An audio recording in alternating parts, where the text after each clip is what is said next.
히브리서 1장 1절부터 3절까지 합독하십니다. 시작. 옛적의 선지자들로 여러 부분과 여러 모양으로 우리 조상들에게 말씀하신 하나님이 이 모든 날 마지막에 아들로 우리에게 말씀하셨으니 이 아들을 만유의 후서로 세우시고 또 저로 말미암아 모든 세계를 지으셨느니라. 이는 하나님의 영광의 광채시요 그 본체의 형상이시라. 그의 능력의 말씀으로 만물을 붙드시며 죄를 정결케 하는 일을 하시고 높은 곳에 계신 위엄의 우편에 앉으셨느니라. 아멘. 아멘. 오늘 본문 말씀에 예수 그리스도에 대해서 이렇게 말씀하고 있습니다. 그 본체의 형상이시라. 이는 3절에 이는 하나님의 영광의 광채시요 그 본체의 형상이시라. 그의 능력의 말씀으로 만물을 붙드시며 죄를 정결케 하는 일을 하시고 높은 곳에 계신 위엄의 우편에 앉으셨느니라. 예수님을 설명한 겁니다. 예수님을 이렇게 설명하고 있습니다. 그런데 여기 이제 핵심적인 것은 그가 누구냐? 예수님이 누구냐? 그는 하나님의 본체의 형상이시다라고 말씀하고 있습니다. 예수님이 하나님의 본체의 형상이신데 그가 육신을 입고 이 땅에 오신 분이라는 것입니다. 그래서 예수님은 하나님이시면서 또 사람으로 이 땅에 오신 것입니다. 이것을 믿을 수 있는 것은 성령님이 그렇게 믿게 해주실 때만이 이것이 믿어집니다. 지식으로 배우는 것이 아니라 진실로 이 말씀이 그대로 믿어질 수 있는 것은 성령님이 함께 하실 때만이 그런 고백을 분명하게 할 수 있습니다. 히브리서는 누구를 대상으로 썼냐면 구원을 받은 사람들에게 쓴 복음입니다. 구원을 받은 사람들. 다시 말해서 좀 더 구체적으로 말씀드리면 유대인들에게 쓴 편지입니다. 그런데 여기는 이제 시작을 어떻게 하냐면 옛적의 선지자들로 이렇게 시작하고 있죠. 옛적의 선지자들로라고 하는 것은 구약에 있는 모든 말씀을 통틀어서 한마디로 요약한 거죠. 옛적에 그러니까 예수님이 오시기 전에 있었던 구약의 모든 선지자들로 어떻게 예언하셨냐면 여러 부분과 여러 모양으로 설명하셨다는 것입니다. 여러 부분과 여러 모양이라고 하는 것은 한 가지 주제를 가지고 주제는 한 가지인데 그것을 여러 부분과 여러 모양으로 다양하게 설명을 하셨다는 거죠. 누구를 통해서? 선지자들을 통해서. 그래서 구약의 선지자들이 여러 부분과 여러 모양으로 누구에게 설명을 했냐면 우리 조상들에게 말씀하셨다. 그러니까 유대인들의 조상들을 말하는 거죠. 유대인들을 말하는 겁니다. 그 조상들에게 아브라함부터 아브라함과 이삭과 야곱 쭉 이렇게 내려오죠. 그래서 우리 지금 이방인이라 할지라도 우리가 이 약속의 말씀을 알고 깨닫고 믿으면 그 믿음 안에 속한 자들을 아브라함의 자손이다라고 그렇게 말씀하고 있습니다. 그 하나님이 이제는 누구를 통해서 지금 그 실체를 보여주시고 있냐면 2절이 그 말씀, 2절에 보면 이 모든 날 마지막에 아들로 우리에게 말씀하셨다라고 하고 있습니다. 이 모든 날 마지막에 라고 하는 것은 말세를 말하는 거죠. 말세. 마지막이라고 하는 것은 말세를 말하는데 여기서 이 모든 날 마지막에 하면은 예수님이 직접 육체로 입고 이 땅에 나타나신 그때를 기준으로 말씀하는 거죠. 그러니까 말세라고 하는 것은 언제부터 말세가 되냐면 사실은 지금은 우리가 말세 중에 말세라고 하지만 말세가 시작된 것은 예수님이 이 땅에 육체로 오셔서 사람들에게 피조물인 사람들에게 비난과 핍박을 받고 고난을 받고 결국은 죽음을 당하시는 그때를 기준으로 말세라고 합니다. 그러니까 말세가 시작된 것은 벌써 그렇게 시간이 많이 지난 것이죠. 그래서 지금은 그 말세 중에서도 진짜 마지막 때를 우리가 걷고 있는 것입니다. 근데 이 세상이 지어지게 된 창조의 그 동기를 여기서 말씀하고 있습니다. 이 세상이 어떻게 창조되었느냐? 이 아들을 만유의 후사로 세우시고 저로 말미암아 모든 세계를 창조하셨다는 거죠. 누구 때문에 시작되느냐? 예수님으로 말미암아 예수님 때문에 시작된 것이라는 것입니다. 그러니까 이 보이는 물질의 세계조차도 하나님의 계획 가운데 시작된 것인데 그것의 원인은 목적은 예수님에게 모든 것이 다 결론이 나오는 것입니다. 아들로 말미암아, 예수로 말미암아, 그렇죠? 예수로 말미암아, 저로 말미암아, 저라고 하는 것은 예수님을 말하는 것. 아들은 예수님을 말하는 것. 그러니까 아들을 만유의 후사로 세우셨다. 그를 상속자로 하나님이 정하셨다는 거죠. 이것이 언제 정해졌냐면 창세 전에 이 땅이 창조의 역사가 시작되기 전에 계획하신 것이 그렇게 정해졌다는 것입니다. 그래서 에베소서에서는 이것을 창세전에라고 표현하고 있죠. 에베소서에 한번 가보겠습니다. 에베소서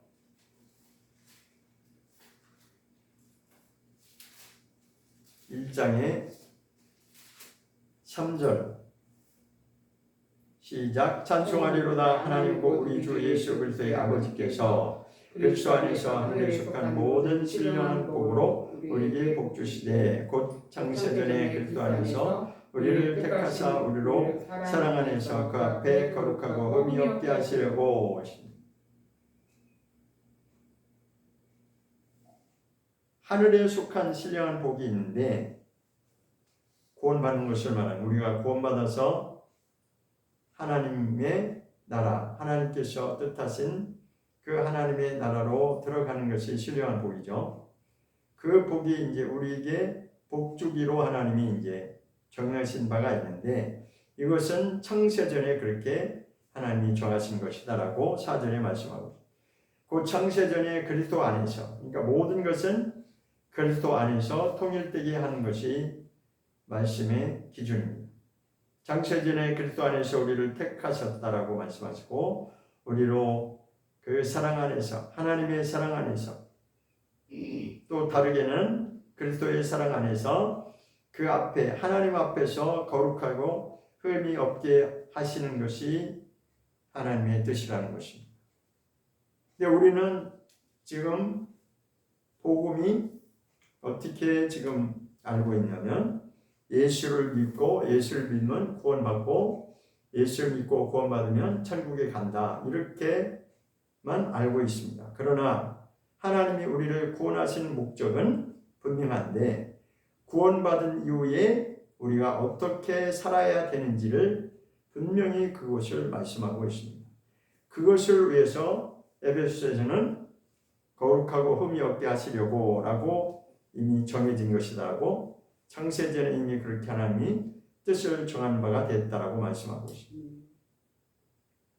자, 유대인들에게 쓴 것인데 왜 이것이 히브리서라고 하는 제목이 붙었냐면 히브리인이라고 하는 것을 기준으로 해서 히브리서가 된 것입니다.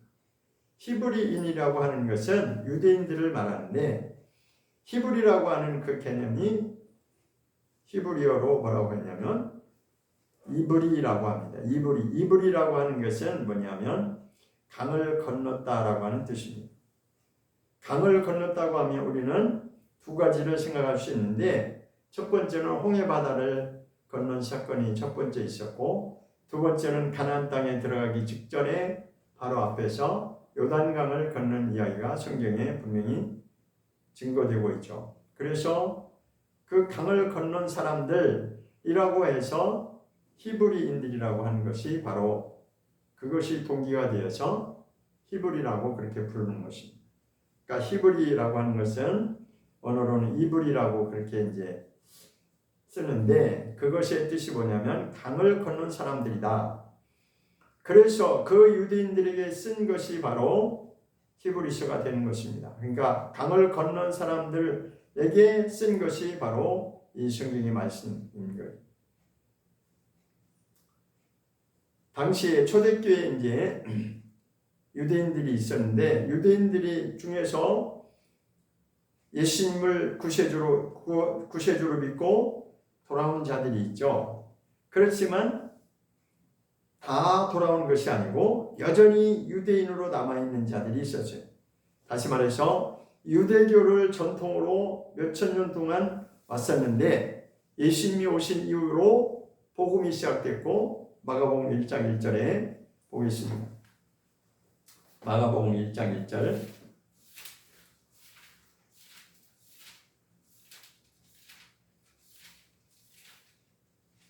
마가복음 1장 1절 시작. 하나님의 아들 예수 그리스도 복음의 시작이라. 하나님의 아들 예수 그리스도 복음의 시작이라 해서 예수님이 오심으로 말미암아 드디어 하나님의 복음이 시작됐다라고 했죠. 그러니까 예수님으로 말미암아 이제 기독교가 시작이 됐는데 그때 당시까지 유대교로 전통으로 내려왔던 유대인들이 이 복음을 듣고 예수를 믿은 기독교인들이 있었지만 그렇지 않은 자들도 있었어요. 그런데 왜 이 복음이 필요했냐면 그때 당시에 유대교에서 기독교로 개종한 사람들이 있었는데 당시에 많은 어려움이 있었고 핍박이 있었고 그런 와중에서 그들이 다시 유대교로 다시 돌아가려고 하는 그런 사람들이 있었어요. 그래서 그들에게 필요한 것이 바로 이 히브리서가 된 것입니다. 그것이 아니다. 예수님으로 말미암아 복음을 듣고 믿음으로 우리가 정말 구원받는 그것이 맞다라고 하는 것을 강조하고자 하는 것이 바로 이 히브리서의 목적이 되는 것입니다. 그래서 히브리서의 복음을 주제를 잡자면 여기 본문에 나온 그대로 3절 다시 한번 읽어보겠습니다. 히브리서 1장 3절 시작. 이는 하나님의 영광의 광채시요 그 본체 형상이시라. 그의 능력의 말씀으로 만물을 붙드시며 죄를 정결케 하는 일을 하시고 높은 곳에 계신 우영 높은에 앉으시니라. 이 3절에 세 가지를 다 담고 있는데 첫째는 예수님이 누구신지 그 존재를 말하고 있고 두 번째로는 그가 어떤 일을 하셨는지 그분의 사역을 말씀하셨고 마지막 세 번째로는 보좌의 우편에 앉으셔서 하나님의 영광을 말씀하고 있는 것입니다. 그래서 주제를 잡아보면 하나님의 본체의 복음이라고 이렇게 이제 주제를 잡을 수 있습니다. 하나님 본체의 복음. 본체의 복음이라는 것은 결국 예수님을 말하는 거죠. 예수님이 하나님의 본체시기 때문에 그렇다는 것이죠. 자, 그런데 이 말씀이 어디에도 또 나와 있냐면 본체라고 하는 것, 하나님의 형상이라고 하는 것이 본체라고 표현한 건데 빌립보서에 또 가보면 빌립보서 2장에 본체라고 하는 표현이 나오고 있습니다. 빌립보서 2장에 5절부터 11절까지 또 보겠습니다. 빌립보서 2장 5절부터 11절까지 시작. 너희 안에 이 마음을 품으라. 그리스도 예수의 마음이니 그는 근본 하나님의 본체시나 하나님과 동등됨을 취할 것으로 여기지 아니하시고 오히려 자기를 비워 종의 형체를 가져 사람들과 같이 되었고 사람의 모양으로 나타나셨으며 자기를 낮추시고 죽기까지 복종하셨으니 곧 십자가에 죽으심이라. 이러므로 하나님이 그를 지극히 높여 모든 이름 위에 뛰어난 이름을 주사 하늘에 있는 자들과 땅에 있는 자들과 땅 아래에 있는 자들로 모든 무릎을 예수의 이름에 꿇게 하시고 모든 입으로 예수 그리스도를 주라 시인하여 하나님 아버지께 영광을 돌리게 하셨습니다. 다시 한번 읽어보겠습니다. 너희 안에 이 마음을 품으라. 곧 그리스도 예수의 마음이 그는 근본 하나님의 본체시나 하나님과 동등됨을 취할 것으로 여기지 않으시고 오히려 자기를 비워 종의 형체를 가져 사람들과 같이 되었고 사람의 모양으로 나타나셨으니 자기를 낮추시고 죽기까지 복종하셨으니 곧 십자가에 죽으심이라. 그러므로 하나님이 그를 지극히 높여 모든 이름 위에 뛰어난 이름을 주사 하늘에 있는 자들과 땅에 있는 자들과 그 아래 땅에 있는 자들로 모든 무릎을 예수의 이름에 꿇게 하시고 모든 입으로 예수 그리스도의 주라 시인하여 하나님 아버지께 영광을 돌리게 하셨느니라.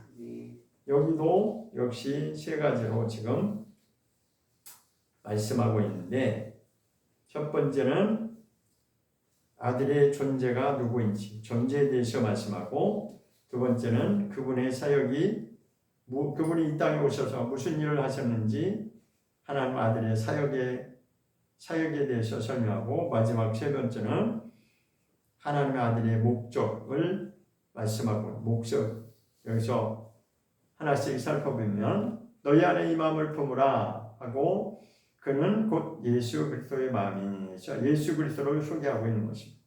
예수님이 누구시냐 그것을 설명하고 있는데 6절에 보면 그는, 그러니까 예수님은 근본 하나님의 본체시다. 그분의 존재를 말하는 것입니다. 예수님의 존재는 이런 분이시다. 하나님의 본체신데 그러나 그럼에도 불구하고 하나님과 동등됨을 취할 것으로 여기지 아니하시고 오히려 자기를 비워서 그 영광의 자리에서 영광을 비우고 오히려 반대로 피조물인 종의 형체, 사람의 형체를 이렇게 표현한 거죠. 사람을 육체의 형상으로, 육체를 입고 오셨다는 거죠. 하나님이신 그분이, 하나님의 본체, 그분 자신이 하나님의 본체신데 그렇지만 그 영광을 비우고 이 땅에 나타나셨는데 종의 형체를 갖고 사람과 같이 그 모양으로 나타나셨다. 사람의 몸을 입고 이 땅에 나타나셨다는 것입니다. 이것을 우리가 믿는 것이 바로 핵심입니다. 그래서 8절에 말씀, 그가 사람의 모양으로 나타나셨음에 왜 나타나셨느냐? 그가 하신 일을 말하고 있습니다. 그가 이 땅에 오셔서 하신 일이 뭐냐? 자기를 낮추시고 죽기까지 복종하시고 곧 그 마지막 결론은 십자가에 죽으십니다. 이것이 예수님이 하신 아들의 사역을 말하는 것입니다. 그럼 왜 그렇게 하셨느냐? 예수님이 왜 십자가에 그렇게 죽으셔야 되느냐? 하나님의 본체이신 그 예수님이 왜 이렇게 인간의 모양으로 오셔서 육체를 입고 오셔서 십자가에 죽으셔야 되느냐? 그 결과는 하나님께 영광이라는 것입니다. 9절과 10절, 11절이 하나님께 영광을 돌리는 내용이죠. 9절부터 한번 읽어보겠습니다. 시작. 이러므로 하나님이 그를 지극히 높여 모든 이름 위에 뛰어난 이름을 주사 하늘에 있는 자들과 땅에 있는 자들과 땅 아래에 있는 자들로 모든 무릎을 예수의 이름에 꿇게 하시고 모든 입으로 예수 그리스도를 주라 시인하여 하나님 아버지께 영광을 돌리게 하시느니라. 마지막 결론은 이렇게 하신 목적과 이유는 하나님 아버지께 영광이다. 영광을 돌리는 것이 목적이 되는 것입니다. 그러니까 9절과 10절, 11절은 하나님이 그렇게 하신 것인데 이것은 이미 아까 에베소서에 본 것처럼 창세전에 그렇게 하기로 하나님이 정하신 뜻이다라는 것입니다. 그렇게 하나님 뜻을 정하시고 창조의 역사가 시작된 것이다라는 거예요. 그러니까 예수로 말미암아 모든 이 피조세계가 존재하게 된 것을 말씀하고 있습니다. 그래서 피조세계를 설명하고 있는데 10절에서 말씀하고 있죠. 10절에 뭐라고 하셨나요? 첫째는 하늘에 있는 자들, 두 번째는 땅에 있는 자들, 세 번째는 땅 아래에 있는 자들. 이 창조된 피조세계를 이렇게 설명한 거예요. 하늘에 있는 것도 하나님께로부터 창조된 피조세계이고 땅에 있는 것도 하나님의 피조물이고 땅 아래에 있는 것도 역시 하나님의 피조된 피조물이라는 그 피조물들로 인하여 피조물로 말미암아 모든 무릎을 예수 이름 앞에 다 항복하게 하시는 것이 목적입니다. 하나님이 주인이다. 하나님만이 진짜 주인이다 라고 하는 것이 바로 이 말씀입니다. 너희들이 이 땅에서 살아가는 그 모든 것의 시작은 하나님이 그렇게 시작하신 것이고 너희가 사는 목적과 이유는 분명한데 그 창조된 하나님의 목적대로 하나님의 창조하신 목적대로 살아가는 것이 목적이라는 것입니다. 그런데 이사야에서 43장 21절에 뭐라고 말씀하셨어요? 하나님이 인간을 만드신 목적을 말하고 있는데 하나님께 영광을 돌리기 위하여 창조되었다라고 말씀하고 있습니다. 그러니까 이것을 모르기 때문에 이것을 부정하는 사람들은 다 자기 하고 싶은 대로 사는 거죠. 그러니까 이 땅에 있는 사람들의 속성 중에 하나는 마음 깊은 곳에 들어있는 그 속성이 무엇이냐면 하나님을 모르면 다 예외 없이 하나같이 자기가 왕되고 싶은 마음들이 다 있는 거예요. 자기가 높은 자리에 올라가고 싶고 자기가 영광 받고 싶고 다 그렇게. 그게 바로 타락한 인간의 모습입니다. 그런데 그 타락은 어디서부터 시작됐느냐? 타락한 천사로 인해서 시작된 것입니다. 그러니까 타락한 천사의 속성이 뭐예요? 자기가 영광 받으려고 하는 것입니다. 자기가 천사도 피조물이에요. 천사도 피조물인데 자 다시 이제 본문으로 돌아가서 히브리서 1장에 가보면 천사 이야기가 나옵니다. 1장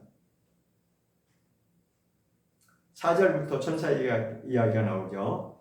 히브리서 1장 4절을 보면 시작 저가 천사보다 얼만큼 뛰어남은 저희보다 더 아름다운 이름을 기업으로 얻으시니 하나님께서 어느 때의 천사 중 누구에게 네가 내 아들이라 오늘날 내가 너를 낳았다 하셨으며 또 다시 나는 그에게 아버지가 되고 그는 내게 아들이 되리라 하셨느뇨.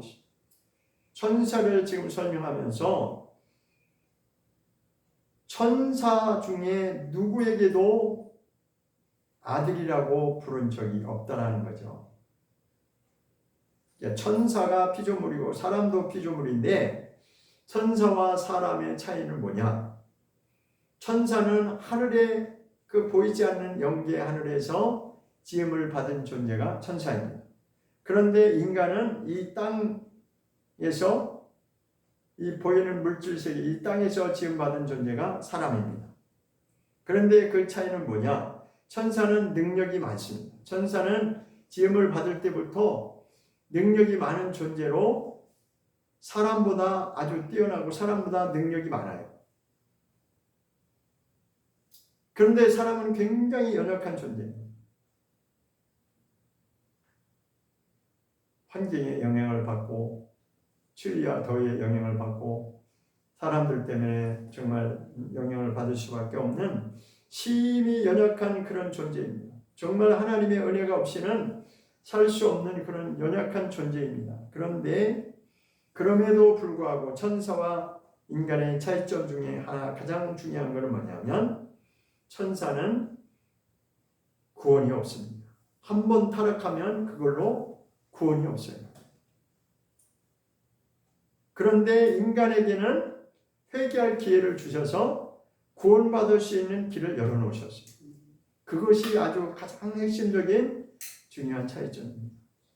천사는 능력이 많지만 한번 타락하면 하나님을 반역하면 다시는 용서가 없다는 것입니다. 이게 천사들에게는 치명적인 거예요.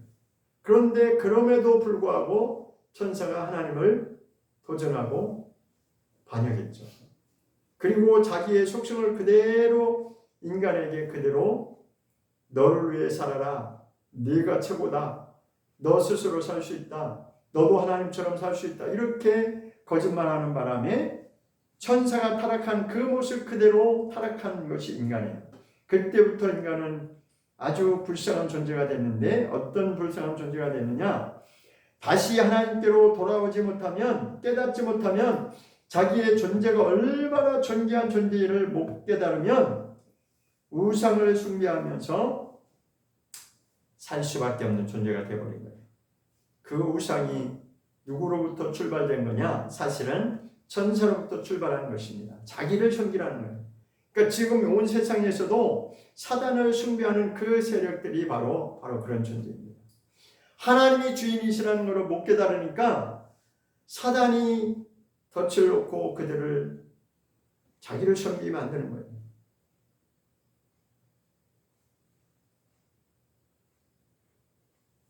그런데 성경 분명히 말씀합니다. 내가 하나님이 천사에게는 너는 내 아들이라고 한 적도 없고 내가 너를 낳았다라고 한 적이 없다는 것입니다.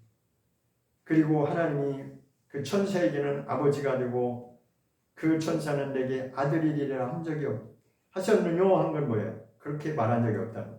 그렇게 하나님 말씀하신 적이 없다. 그러니까 천사가 중요한 게 아니라 그 당시에도 천사를 숭배하는 그런 사상들이 있었어요. 모르니까.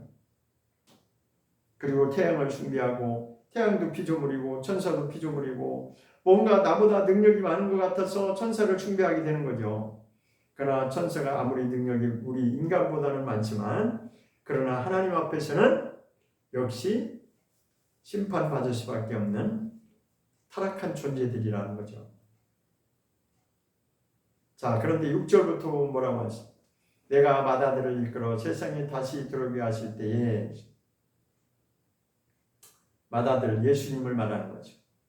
예수님을 이끌어서 이 세상에 다시 들어오게 하실 때에 이때는 두 번째 예수님이 심판하시러 오시는 그때를 말하는 거겠죠. 왜냐하면 세상에 다시 들어오게 하신다라고 했죠. 다시 두 번째 나타나시는 거죠. 두 번째 이 땅에 재림하실 때 그때는 모든 천사가 예수님 앞에 그를 경배하고 찬양할 수밖에 없는 그때가 온다는 것입니다. 심판에 대해서도 벌써 다 여기 나와 있습니다.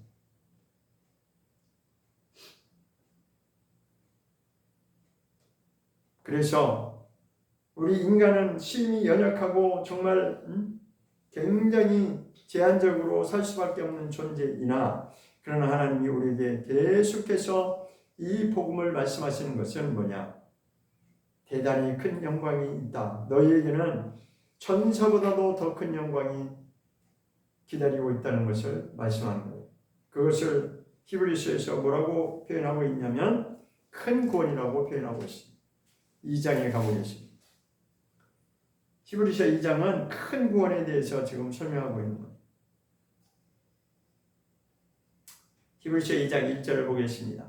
시작. 그러므로 모든 들은 것을 우리가 더욱 간절히 삼갈지니 혹 흘러 떠내려갈까 염려하노라. 모든 들은 것을 우리가 더욱 간절히 삼갈지니 이게 누구에게 지금 썼다고 그러세요? 구원받은 자들에게 지금 대상으로 해서 쓰고 있다는 거예요. 혹 흘러 떠내려갈까 염려하노라. 너희가 받은 것이 있고 들은 것이 있는데 복음에 대해서 너희가 들은 바가 있는데 이 땅에 사는 동안에는 잘 살아야 된다는 거죠. 조심해야 된다는 거죠. 이 구원을 놓치지 않으려고 조심해야 된다. 여기서는 그것을 뭐라고 했어요? 간절히 삼갈지니라고 하겠습니다. 왜? 이 구원이 흘러 떠내려갈 수도 있기 때문이에요. 이 구원을 놓칠 수도 있기 때문에.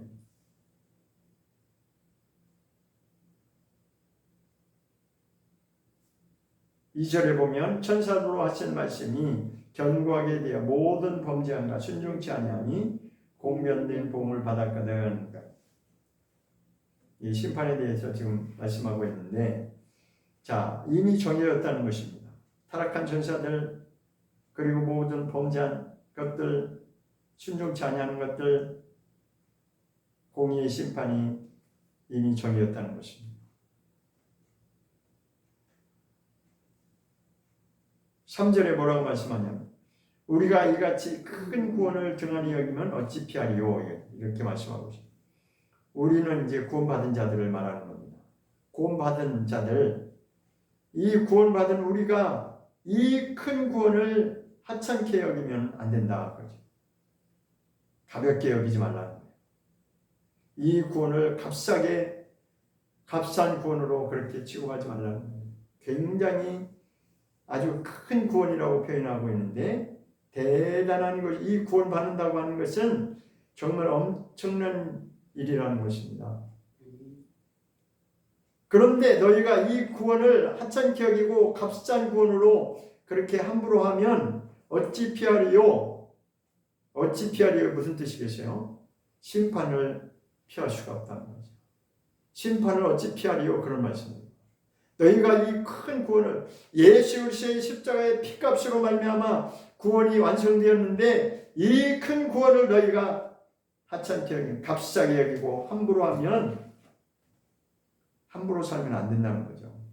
이 구원을 지키기 위해서 이 구원을 우리가 끝까지 지키기 위해서 거룩하고 흠이 없는 존재로 그렇게 살아가야 되는 것을 말합니다. 그러니까 이 구원의 과정은 엄청나게 중요한 것입니다. 그러니까 하나님이 우리를 구원하신 것은 뭐냐? 우리는 그냥 단순하게 예수 믿고 구원받고 천국 간다 그것만 알고 그리고 우리의 삶은 그냥 대충 살아도 되는 것처럼 생각하는데 그렇지 않다는 것입니다. 구원받은 자들은 이 큰 구원의 값어치가 얼마나 소중한지를 알고 그 믿음을 지키기 위해서 어떠한 환경과 모진 그러한 상황에서도 이 구원을 지켜내야 된다는 거죠. 끝까지 믿음을 지켜내야 된다는 거예요. 왜? 예수님의 그 희생, 그분이 희생하셔서 대가를 지불하셨기 때문에 이것이 그렇게 간단한 게 아니고 지켜야 된다는 거죠. 그러면서 4절에 더 설명하고 있어요. 그러니까 1절부터 4절까지가 큰 구원에 대해서 지금 설명하고 있는 건데 4절에 보면 하나님도 표적들과 기사들과 여러 가지 능력과 및 자기 뜻을 따라 성령이 나눠주신 것으로서 저희와 함께 증거하셨느니라 하십니다. 하나님이 표적들로 기사들로 여러 가지 능력으로 보여주셨다는 거예요. 성령이 함께 증거하신 바가 있다는 것입니다.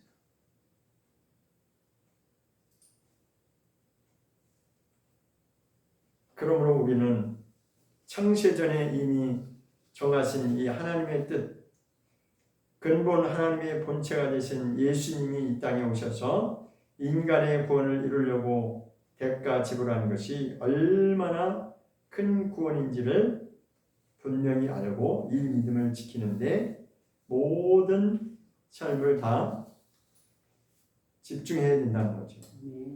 그런데 우리는 다 어떻게 해요? 우리는 구원 받았어 이제. 그러니까 믿음을 구원 받는 거니까 걱정할 것 없고 그냥 다 안심시키는 거야. 믿으니까 나는 구원 받아. 교회 다니니까 나는 구원 받았어. 그리고 예수님이 언제 오시는지 그거는 관심 없고 그냥 자기 하고 싶은 대로 사는 거예요. 그런데 마귀는 이것을 너무나 잘 알기 때문에 그때가 되면 어떤 일이 벌어진다는 것을 자기도 알고 있어요. 심판이 이미 정해졌기 때문에 마지막 때가 오면 예수님이 다시 이 땅에 재림하시면 어떤 일이 지금 결과로 남아있다는 것을 마귀도 안다고요. 결과를 알고 있다고요. 그렇기 때문에 그가 하는 모든 일의 총력은 사람들을 구원 못 받게 하는데 집중하는 거예요. 예수 못 믿게 하고 가짜 만들게 하고 다 그냥 적당히 타협하게 만들고 그냥 예수 믿으면 구원 받는 거야. 그러니까 다 천국 가는 거야. 이렇게 그냥 진짜 말 그대로 이 구원에 대해서 별로 그렇게 그냥 우리가 소중하게 생각하지 않아도 당연히 천국 가는 것처럼 그렇게 만들어버린다 이거죠. 속이는 거죠 계속. 그러니까 한번 휘몰아치면 사람들이 다 가을 낙엽처럼 우수수 떨어지잖아요. 이 구원이 얼마나 소중한 건데 이 믿음을 지키는 것이 얼마나 자기 인생의 전부를 걸어야 되는 것이 사실은 이 큰 구원인데 아멘. 자기 인생의 전부를 걸기는커녕 그냥 다리 하나만 진짜 걸쳐놓고 세상에 더 욕심이 많잖아요. 세상 명예, 세상 권력, 세상 즐거움, 세상에서 내가 누리고 싶은 거 그게 더 마음이 더 많이 그쪽으로 더 기울어지잖아요. 이거는 두 번째잖아요.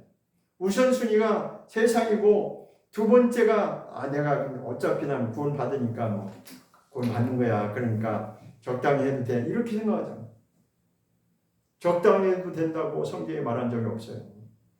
너는 구원받은 다음에 내가 예수의 피로 예수님의 흘리신 그 보혈의 피로 너를 구원했으니까 이제는 그냥 대충 살아도 내가 너를 구원할 거야. 그렇게 말하지 않았어요. 너도 예수님처럼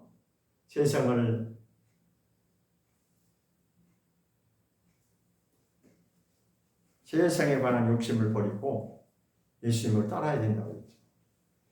그 마음속에 있는 그러한 것들을 말씀을 통해서 자꾸만 세상의 미련을 두려고 하지 말고 세상을 포기하고 사람들은 자꾸만 세상을 욕심내고 그렇게 달려가려고 하지만 그거 언젠가는 다 이제 끝날이 올 건데 그때 가면 결판 날 거야. 거기 속지 말고 마귀의 그 속임수에 속지 말고 말씀대로 진실하게 살아가는 거. 말씀대로 진실하게 사는 것이 그냥 예수 믿으면 되는 게 아니에요. 예수만 믿으면 그렇게 사라지는 게 아니라 정말 내가 말씀대로 살려고 내 마음을 예수 그리스도에게 집중하지 않으면 그렇게 될 수가 없다는 것이죠.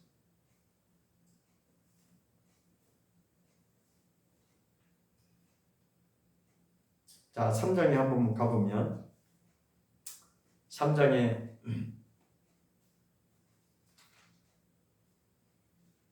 3장에서는 하나님이 안식에 대해서 설명하고 있는데 처음에 이제 누가 나오냐면 그러므로 함께 하늘의 부르심을 입은 거룩한 형제들아, 믿는 자들에게 지금 말한 거죠. 구원받은 자들. 하나님께로부터 부르심을 이 구원받은 자들 거룩한 형제들이라고 부르고 있잖아요. 우리의 믿는 도리의 사도시며 대제사장이신 누구를 깊이 생각하라고요? 예수님을 마음에 깊이 생각하라는 거예요. 이 마음을 예수님에게 고정시키라는 겁니다. 한눈 팔지 말고 세상 때문에 이리 흔들리고 저리 흔들리고 왔다 갔다 하지 말고 예수님에게로 완전히 내 마음을 정한 마음으로 고정시키라는 거예요.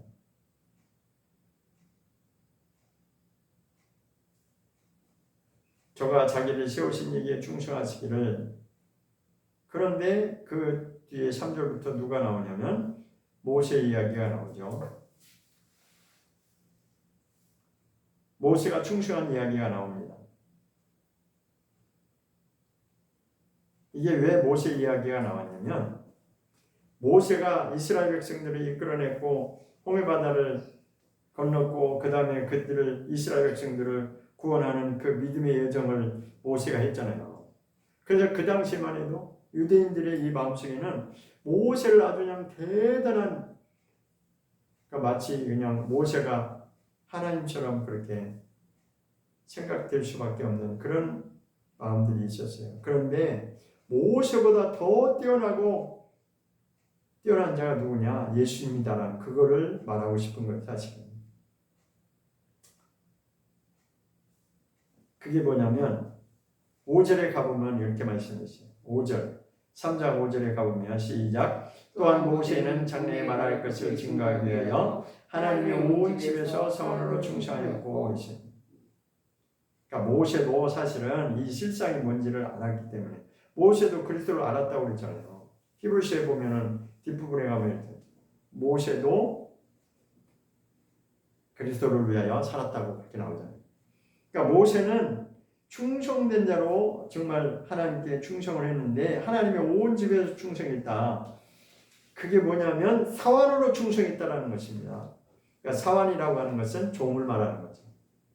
집안의 종을 이제 사환이라고 하는데 모세가 그렇게 충성을 했는데 대단한 역사를 일으키고 그렇게 충성을 했는데 그러나 그보다 더 중요한 것은 예수님이 더 소중하다는 거죠. 그러니까 마치 모세는 그림자와 같은 역할을 한 것이고 그의 실상은 예수님이다라는 거예요. 6절에 그것을 설명하고 있습니다. 6절 읽어보겠습니다. 시작. 그리스도는 그 집 맡은 아들로 충성하였으니 우리가 소망의 담대함과 자랑을 끝까지 견고히 잡으면 그의 집이라 했습니다. 모세가 그렇게 너희에게는 대단한 사람으로 그렇게 인식되고 있는데 그보다 더 큰 이가 있는데 그는 그리스도다. 예수님은 아들로 충성했지 않느냐. 모세는 사원으로 종으로 충성했고 종의 신분으로 충성한 거야. 그러나 그 실상은 예수님이고 예수님이 오셔서 하신 것은 하나님의 아들된 신분으로 아까 1장 3절에 뭐라고 했어요? 그는 본체의 형상이신데 하나님의 본체의 형상이신 본체의 형상이신 그분 자신이 이 땅에 오셔서 우리에게 소망을 주셨다라는 거죠. 그래서 우리가 그 예수 그리스도를 향한 소망의 담대함, 그 담대함과 그 믿음을 끝까지 붙들고 놓치지 않으면 그의 집이 된다. 그의 집이라고 하는 것은 하나님이 거하시는 처소를 말하는 겁니다. 그러니까 모세도 그 하나님이 거하시는 그 처소, 하나님의 성막, 하나님이 지으려 하신 그 성막, 하나님의 성전, 그것을 위해서 그렇게 충성을 다했는데 그러나 예수님이 오셔서 아들로 그것을 다 보여주셨고 완성하셨다. 그렇기 때문에 우리도 그 소망의 믿음을 끝까지 붙들면 이 믿음, 이 큰 구원을 놓치지 않으면 우리가 하나님이 거하시는 성전이 되어진 거예요. 고린도전서 3장 16절에 그랬잖아요. 너희가 하나님의 성전인 것을 모르느냐.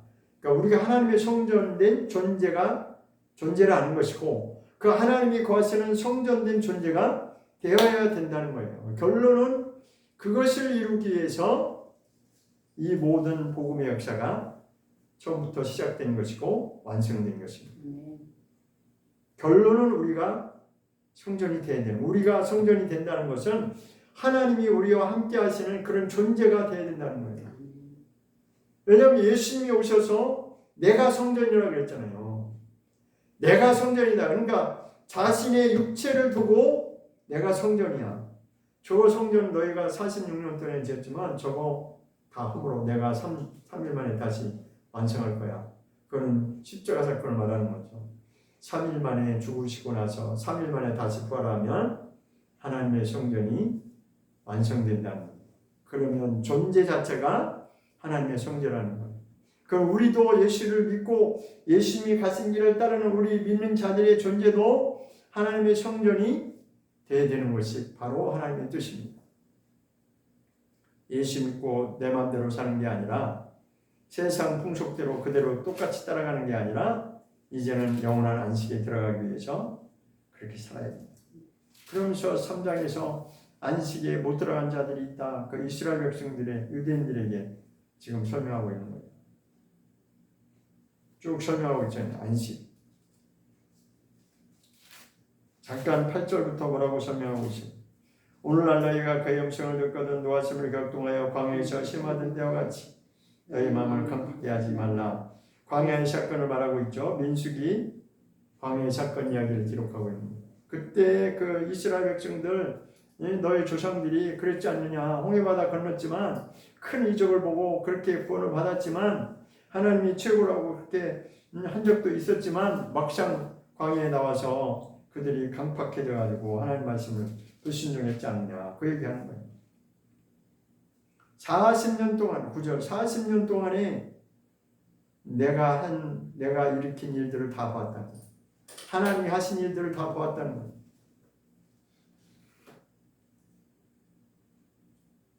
그런데 11절에 가서는 뭐예요? 내가 노하여 맹세한 바와 같이 그들은 내 안식에 들어오지 못하리라. 그들은 불신종했기 때문에 안식에 못 들어온다. 그들 그렇게 보여준 게 뭐예요? 모형으로 보여준 거예요. 우리에게 깨달으라고 이렇게 될 수 있다고 하는 것을 깨달으라고 우리에게 보여준 거예요.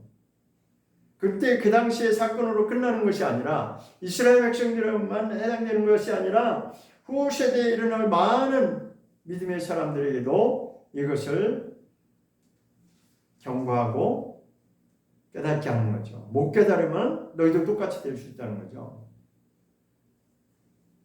그래서 또 반복하잖아요. 15절에 가서 오늘날 너희가 성경이 일렀을 때 성경이 뭐라고 지금 성경이 말하고자 하는 게 뭐냐? 오늘날 너희가 그의 음성을 듣거든 노하심을 격등할 때와 같이 무슨 얘기가 지금 반복되고 아까 8절에 나온 이야기 말씀이 그대로 반복되고 있잖아요. 지금 8절에 똑같이 나왔죠.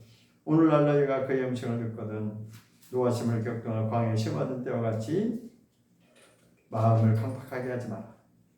그 말씀이 또 반복되고 있어요. 15절에서 같은 말씀이죠. 그러면서 하나님으로 말미암아 진노케 하신 자들이 누구에 있느냐? 모세를 따라 나왔던 모세를 따라서 나왔던 애굽에서 탈출해서 나왔던 그 이스라엘 백성들이 아니냐? 그 얘기하는 거죠. 16절.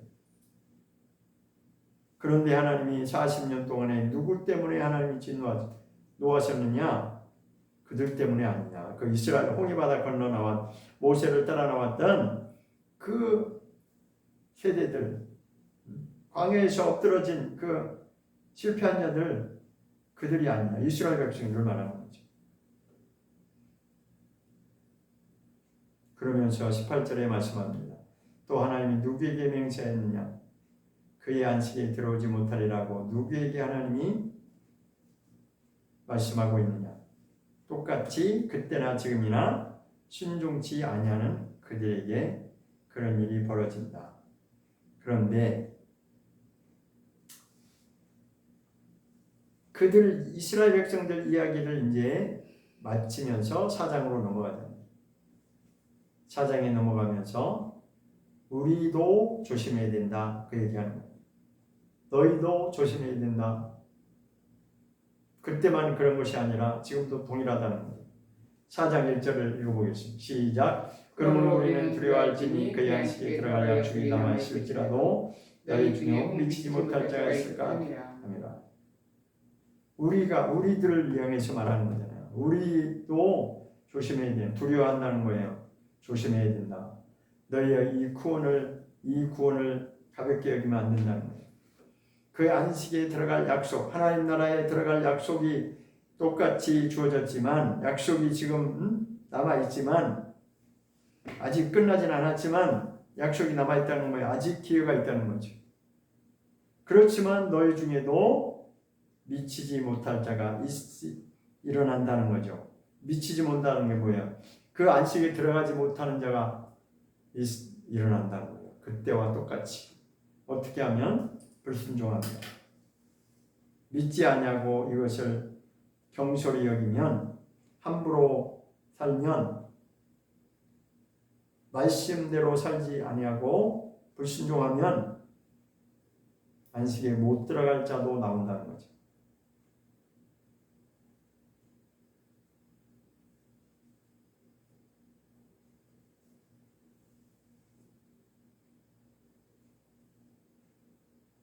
삼 절 보겠습니다. 4장 3절. 이미 믿는 우리들은, 그러니까 구원받은 자들 말하는 거죠. 이미 믿는 우리들은 저 안식에 들어가는도다. 그 말씀하신 바와 같으니. 그러면서 또 말합니다. 내가 너와의 맹세한 바 같이 저희가 내 안식에 들어오지 못하리라 하셨다 하였으니 세상을 창조할 때부터 그 일이 이루어지니라. 이미 시작된 것이 그때부터 세상을 창조할 때부터 이미 정해진 바대로 가고 있다. 정해진 대로 하나님의 시간표대로 그대로 간다는 거예요.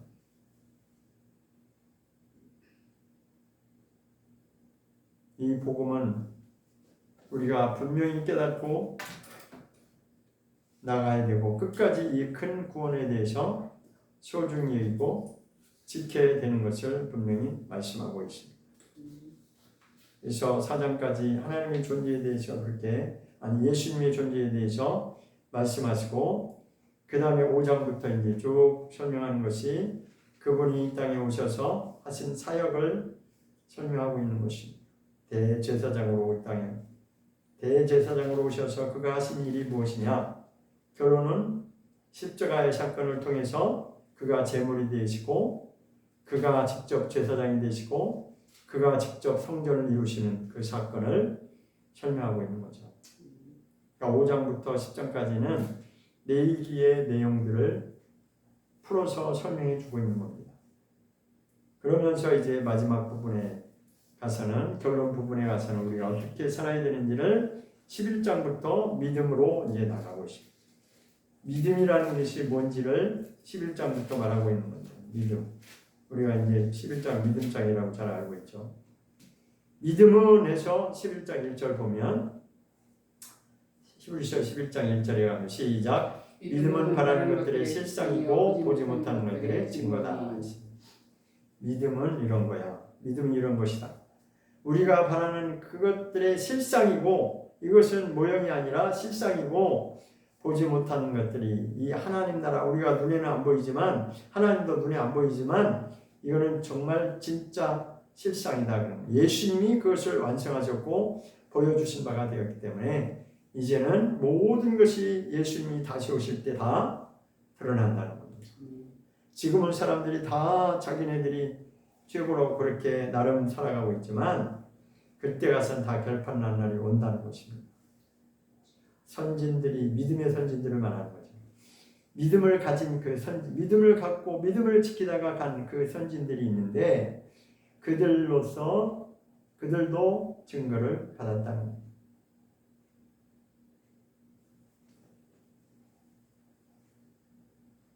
3절.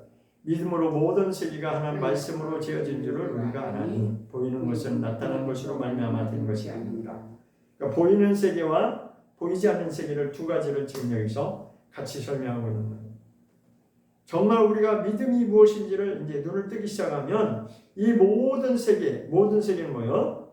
보이지 않는 세계도 있고 보이는 세계도 있는데, 보이지 않는 영적인 세계가 있고 이 보이는 우리가 살아가는 이 물질 세계가 있는데, 그렇지만 모든 이 하나님이 피조하신 이 피조계가 하나님의 뜻이 있어서 그 창조 역사를 시작하셨는데, 이 모든 피조된 세계가 어떻게 시작되느냐? 하나님의 말씀으로 시작됐다는 거죠. 하나님의 말씀으로 지어진 줄을 우리가 아나니. 보이는 것이 뭐예요? 우리 이 물질 세계, 우리가 살아가고 있는 이 물질 세계, 이 보이는 것은 사실은 나타난 것으로 말미암아 된 것이 아니다 이거예요. 보이지 않는 영적 세계로부터 하나님이 그렇게 다 이루신 것이다. 그러니까 사실은 우리가 보이는 이 세계, 이 보이는 세계보다도 더 한 차원 높은 보이지 않는 그런 영적 세계가, 하나님 나라가 존재한다는 거죠. 그래서 믿음의 사람들을 쭉 이제 아벨부터 시작해가지고 아벨, 에녹, 노아, 아브라함 이야기 쭉쭉 나오죠. 모세도 나오고. 자, 그렇게 믿음의 사람들이 이렇게 살았다. 그리스도가 누군지 아는 사람들은 다 그렇게 깨닫고 믿음을 지키기 위해 살았다는 것입니다. 그러므로 우리가 어떻게 믿음을 지키기 위해서 살아야 되는지를 히브리서를 통해서 믿음으로 구원받은 자들에게 지금 말씀하고 있는 것입니다. 그러므로 우리하고는 해당사항이, 우리는 유대인이 아니니까 해당사항이 없느냐? 그게 아니고 똑같이 우리도 해당사항이 되는 것입니다. 왜? 우리는 출애굽한 적도 없고 우리는 홍해바다를 건너본 적도 없지만 사실은 우리도 강을 건너온 자와 마찬가지의 존재라는 것입니다. 왜? 세상을 강으로 표현해서 세상에서 강 건너서 이제는 나온 자들이다. 출애굽한 것처럼 우리도 실제로 그 홍해바다에서 건넌 적은 없지만 영적으로 우리는 세상의 악한 자에게 속해 있다가 종살이하다가 그 강을 건너서 마치 애굽에 종살이했던 자들이 나온 것처럼 우리도 홍해바다를 건넌 것과 마찬가지다. 그렇게 우리가 이해를 하면 되는 것입니다. 우리가 세상에서 강을 건너서 하나님께로 나온 자들이에요. 그런데 다시 돌아가려고 하지 말고 믿음을 지키라는 거죠. 세상에 다시 끌려가지 말고 너희가 믿음을 지키라는 것입니다. 우리는 그렇게 히브리인과 동일하게 우리도 히브리인과 같이 살아가는 것입니다. 강을 건넌 사람과 같이 우리도 세상의 강을 건너온 그런 생각으로 내가 다시 세상으로 끌려가지 않냐고 마귀의 그 덫에 걸리지 않고 정말 하나님의 이 약속된 하나님 나라 약속된 그 하나님의 안식에 들어가기 위해서 힘쓸지니라고 안식에 들어가기 위해서 힘써야 된다고 분명히 말했어요. 한번 보겠습니다. 힘써야 된다고 했습니다. 4장에 가보면 안식에 대해서 설명하면서 11절에 보겠습니다.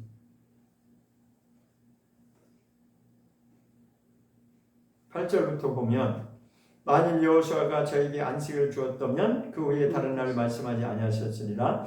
그런즉 안식할 때가 하나님 백성이 남아있도다. 이미 그의 안식에 들어간 자는 하나님 자기 일을 쉬신 것 같이 자기 일을 쉬느니라. 그러므로 우리가 안식에 들어가기를 힘쓸지니 있습니다. 안식에 들어가는 것을 힘써야 된다는 거예요. 안식에 들어가기를 힘쓴다는 게 뭐예요? 이 구원을 놓치지 않기 위해서.